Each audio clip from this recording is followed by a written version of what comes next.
Perguntas e respostas de O Livro dos Espíritos.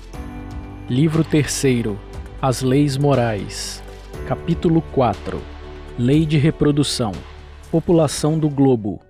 Pergunta número 686. A reprodução dos seres vivos é uma lei da natureza? Isso é evidente. Sem a reprodução, o mundo corporal pereceria. Pergunta número 687. Se a população seguir sempre a progressão crescente que vemos, chegará um momento em que ela será exuberante sobre a Terra? Não. Deus a isso provê e mantém sempre o equilíbrio. Ele nada faz de inútil. O homem que não vê senão um canto do quadro na natureza não pode julgar a harmonia do conjunto. Sucessão e aperfeiçoamento das raças. Pergunta número 688. Há neste momento raças humanas que diminuem evidentemente. Chegará um momento em que elas terão desaparecido da Terra? É verdade, mas é que outras tomaram seu lugar, como outras tomarão o vosso um dia. Pergunta número 689. Os homens atuais são uma nova criação ou os descendentes aperfeiçoados dos seres primitivos? São os mesmos espíritos que estão voltando para se aperfeiçoarem em novos corpos, mas que estão ainda longe da perfeição. Assim, a raça humana atual, que pela sua argumentação tende a invadir toda a Terra e a substituir as raças que se extinguem, terá seu período de decrescimento e de desaparecimento. Outras raças mais aperfeiçoadas a substituirão, descendendo da raça atual, como os homens civilizados de hoje descendem dos seres brutos e selvagens dos tempos primitivos. Pergunta número 690. Sob o ponto de vista puramente físico, os corpos da raça atual são uma criação especial ou procedem dos corpos primitivos por via da reprodução? A origem das raças se perde na noite dos tempos, mas como pertencem todas à grande família humana, qualquer que seja a estirpe primitiva de cada uma, elas puderam se misturar entre si e produzir novos tipos. Pergunta número 691. Qual é, do ponto de vista físico, o caráter distintivo e dominante das raças primitivas? Desenvolvimento da força bruta em detrimento da força intelectual. Atualmente é ao contrário. O homem faz mais pela inteligência que pela força do corpo e, portanto, faz 100 vezes mais porque soube tirar proveito das forças da natureza, o que não fazem os animais. Pergunta número 692. O aperfeiçoamento das raças animais e vegetais pela ciência é contrário à lei natural? Seria mais conforme essa lei deixar as coisas seguirem o seu curso normal? Deve-se fazer tudo para alcançar a perfeição, e o próprio homem é um instrumento do qual Deus se serve para alcançar seus fins. A perfeição sendo o objetivo para o qual tende a natureza, favorecê-la é corresponder a essa finalidade. Mas o homem geralmente não se esforça pelo melhoramento das raças senão por um sentimento pessoal e não tem outro objetivo senão o aumento de seus prazeres. Isso não diminui seu mérito? Que importa que seu mérito seja nulo contanto que o progresso se faça? Está nele tornar seu trabalho meritório pela intenção. Aliás, pelo seu trabalho exercita e desenvolve sua inteligência e é sob esse aspecto que ele mais aproveita. Obstáculos à reprodução. Pergunta número 693. As leis e os costumes humanos que têm por objetivo ocasionar obstáculos à reprodução são contrários à lei natural? Tudo que entrava a marcha da natureza é contrário à lei geral.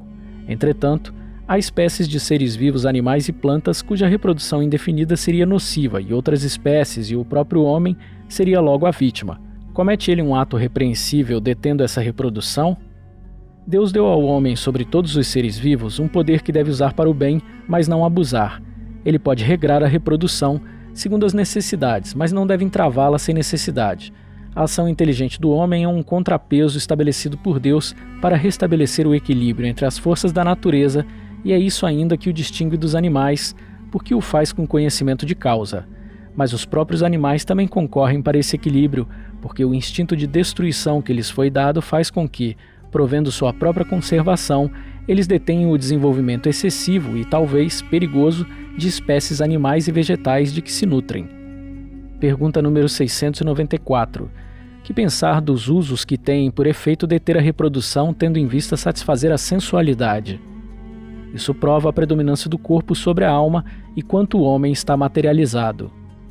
Casamento e celibato. Pergunta número 695.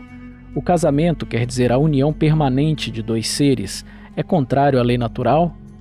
É um progresso na marcha da humanidade. Pergunta número 696. Qual seria o efeito da abolição do casamento na sociedade humana? O retorno à vida animal. A união livre e fortuita dos sexos é um estado natural. O casamento é um dos primeiros atos de progresso das sociedades humanas porque ele estabelece a solidariedade fraternal e se encontra entre todos os povos, ainda que em condições diversas. A abolição do casamento seria o retorno à infância da humanidade e colocaria o homem abaixo mesmo de certos animais que lhe dão o exemplo de uniões constantes. Pergunta número 697. A indissolubilidade absoluta do casamento está na lei natural ou somente na lei humana? É uma lei humana muito contrária à lei natural, mas os homens podem mudar suas leis. Só as da natureza são imutáveis. Pergunta número 698. O celibato voluntário é um estado de perfeição meritório aos olhos de Deus? Não. E os que vivem assim por egoísmo desagradam a Deus e enganam a todo mundo. Pergunta número 699. O celibato não é, da parte de certas pessoas, um sacrifício com o objetivo de devotar-se mais inteiramente ao serviço da humanidade? Isso é bem diferente. Eu disse por egoísmo. Todo sacrifício pessoal é meritório quando é para o bem. Quanto maior o sacrifício, maior o mérito.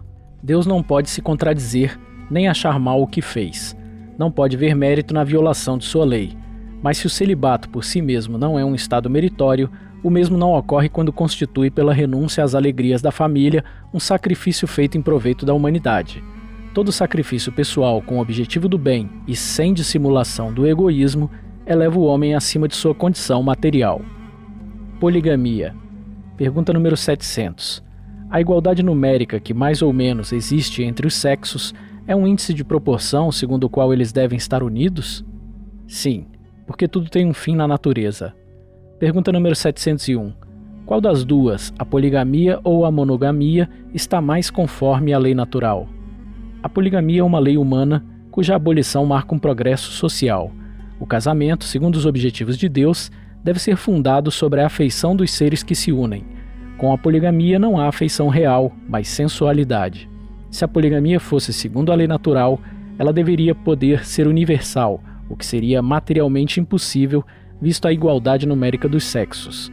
A poligamia deve ser considerada como um uso ou uma legislação particular, apropriada a certos meios e que o aperfeiçoamento social faz pouco a pouco desaparecer.